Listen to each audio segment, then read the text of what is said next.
ರೇಣುಕಾಸ್ವಾಮಿ ಕೊಲೆ ಪ್ರಕರಣದಲ್ಲಿ ಜೈಲು ಸೇರಿರೋ ನಟ ದರ್ಶನ್ ಈ ಬಾರಿ ಇದೊಂದು ಕಾರಣಕ್ಕೆ ಜಾಮೀನು ಪಡಿತಾರಾ ಅನ್ನೋ ಪ್ರಶ್ನೆ ಎದ್ದಿದೆ. ಏನದು ಅಂತೀರಾ? ಮುಂದೆ ಕೇಳಿ. ಚಿತ್ರದುರ್ಗದ ರೇಣುಕಾಸ್ವಾಮಿ ಕೊಲೆ ಪ್ರಕರಣದಲ್ಲಿ ಪರಪ್ಪನ ಅಗ್ರಹಾರ ಮತ್ತು ಬಳ್ಳಾರಿ ಜೈಲು ಕಂಡಿರೋ ನಟ ದರ್ಶನ್ ಅವರ ಜಾಮೀನು ಅರ್ಜಿ ಸುಪ್ರೀಂ ಕೋರ್ಟ್ ಕದ ತಟ್ಟಿದೆ. ಈ ಕೇಸ್ ಎರಡನೇ ಬಾರಿಗೆ ಸುಪ್ರೀಂ ಕೋರ್ಟ್ಗೆ ಬರ್ತಿರೋದು.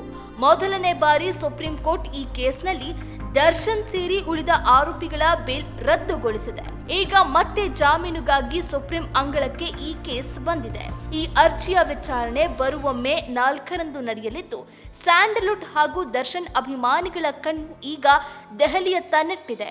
ಈ ಬಾರಿ ಏನಾದ್ರೂ ಅದೃಷ್ಟ ಕೈ ಹಿಡಿದ್ರೆ ಚಾಲೆಂಜಿಂಗ್ ಸ್ಟಾರ್ ದರ್ಶನ್ ಜೈಲಿನಿಂದ ಹೊರಬರ್ತಾರೆ ಅಂತಿದ್ದಾರೆ ದರ್ಶನ್ ಫ್ಯಾನ್ಸ್. ನಟ ದರ್ಶನ್ ಸಲ್ಲಿಸಿರೋ ಜಾಮೀನು ಅರ್ಜಿಯ ವಿಚಾರಣೆಗೆ ಸುಪ್ರೀಂ ಕೋರ್ಟ್ ಮುಹೂರ್ತ ನಿಗದಿಪಡಿಸಿದೆ. ಮೇ 4ರಂದು ದರ್ಶನ್ ಪರ ವಕೀಲರು ಪ್ರಬಲವಾದ ವಾದ ಮಂಡಿಸಲು ಸಜ್ಜಾಗಿದ್ದಾರೆ. ಜೈಲಿನಲ್ಲಿ ಕಳೆದ ದಿನಗಳು ಮತ್ತು ಪ್ರಕರಣದ ಈಗಿನ ಸ್ಥಿತಿಗತಿಯನ್ನ ಗಮನದಲ್ಲಿಟ್ಟುಕೊಂಡು ಕೂಡ ಜಾಮೀನು ನೀಡುವಂತೆ ಮನವಿ ಮಾಡಬಹುದು. ಕಾನೂನು ತಜ್ಞರ ಪ್ರಕಾರ ಈ ಬಾರಿ ದರ್ಶನ್ಗೆ ಜಾಮೀನು ಸಿಗೋ ಸಾಧ್ಯತೆಗಳು ಹೆಚ್ಚಿವೆ ಎನ್ನಲಾಗ್ತಿದೆ. ಯಾಕಂದ್ರೆ ಈ ಪ್ರಕರಣಕ್ಕೆ ಸಂಬಂಧಿಸಿದಂತೆ ಈಗಾಗಲೇ ಪ್ರಮುಖ ಸಾಕ್ಷ್ಯಗಳ ವಿಚಾರಣೆ ಬಹುತೇಕ ಪೂರ್ಣಗೊಂಡಿದೆ. ಸಾಕ್ಷ್ಯ ನಾಶಪಡಿಸುವ ಆತಂಕ ಕಡಿಮೆ ಇರೋದ್ರಿಂದ ನ್ಯಾಯಾಲಯವು ಸಕಾರಾತ್ಮಕವಾಗಿ ಸ್ಪಂದಿಸಬಹುದು ಎಂಬ ಮಾತುಗಳು ಕೇಳಿ ಬರ್ತಿದೆ. ಮತ್ತೊಂದು ಕಡೆ ಟ್ರಯಲ್ ಪ್ರಾರಂಭವಾಗಿ 8 ತಿಂಗಳಿಗೆ 15 ಸಾಕ್ಷಿಗಳಷ್ಟೇ ವಿಚಾರಣೆಯಾಗಿದೆ. ಪ್ರಕರಣದಲ್ಲಿ 273 ಸಾಕ್ಷಿಗಳು ಇದೆ. ಟ್ರಯಲ್ ಕೋರ್ಟ್ನಲ್ಲಿ ರೇಣುಕಾಸ್ವಾಮಿ ತಂದೆ ತಾಯಿ ಹೊರತುಪಡಿಸಿದ್ರೆ ಮಹಜರು ಸಾಕ್ಷಿಗಳ ವಿಚಾರಣೆ ಮಾತ್ರ ನಡೀತಾ ಇದೆ ಅಂತ ಹೇಳಲಾಗ್ತಿದೆ.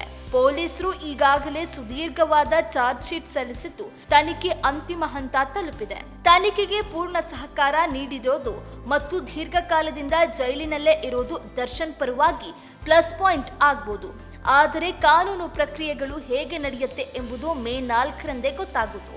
ತಮ್ಮ ನೆಚ್ಚಿನ ನಟ ಈ ಬಾರಿಯಾದ್ರೂ ಹೊರಬರ್ತಾರೆ ಎಂಬ ಆಸೆಯಲ್ಲಿ ದರ್ಶನ್ ಅಭಿಮಾನಿಗಳು ಇದ್ದಾರೆ. ಸೋಷಿಯಲ್ ಮೀಡಿಯಾದಲ್ಲಿ ದರ್ಶನ್ ಪರವಾಗಿ ಅಭಿಯಾನಗಳು ನಡೀತಾ ಇದೆ. ಮೇ 4ರ ತೀರ್ಪಿಗಾಗಿ ಎಲ್ಲರೂ ಉಸಿರು ಬಿಗಿ ಹಿಡಿದು ಕಾಯ್ತಿದ್ದಾರೆ. ಜೈಲಿನಲ್ಲಿರುವಾಗ ದರ್ಶನ್ ಅವರಿಗೆ ಬೆನ್ನು ನೋವು ಸೇರಿದಂತೆ ಕೆಲವು ಆರೋಗ್ಯ ಸಮಸ್ಯೆಗಳು ಕಾಣಿಸಿಕೊಂಡಿದ್ವು ಎಂಬ ವರದಿಗಳಿದೆ.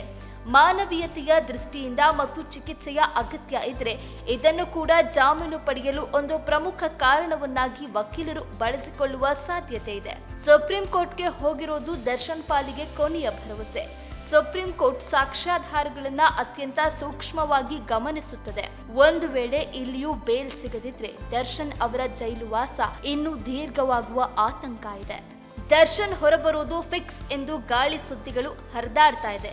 ಆದ್ರೂ ಅಧಿಕೃತವಾಗಿ ಯಾವುದೇ ಸ್ಪಷ್ಟನೆ ಇಲ್ಲ. ನ್ಯಾಯಾಲಯದ ನಿರ್ಧಾರ ಪ್ರಕಟವಾಗುವವರೆಗೂ ಯಾವುದನ್ನು ಪಕ್ಕಾ ಎಂದು ಹೇಳಲು ಸಾಧ್ಯ ಇಲ್ಲ.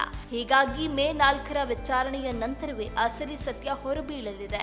ಕೊಲೆ ಪ್ರಕರಣಕ್ಕೆ ಸಂಬಂಧಿಸಿದಂತೆ ಆಗಸ್ಟ್ 14ರಂದು ಜಾಮೀನು ರದ್ದು ಮಾಡಿದ ಸುಪ್ರೀಂ ಕೋರ್ಟ್ ಆರೋಪಿಗಳಿಗೆ ತಕ್ಷಣವೇ ಶರಣಾಗಲು ಸೂಚಿಸಿದೆ. ಆದೇಶದ ಬಳಿಕ ಜೈಲು ಸೇರಿದ ದರ್ಶನ್ ಇದೀಗ ಮಧ್ಯಂತರ ಜಾಮೀನು ಕೋರಿ ಅರ್ಜಿ ಸಲ್ಲಿಸಿದ್ದಾರೆ.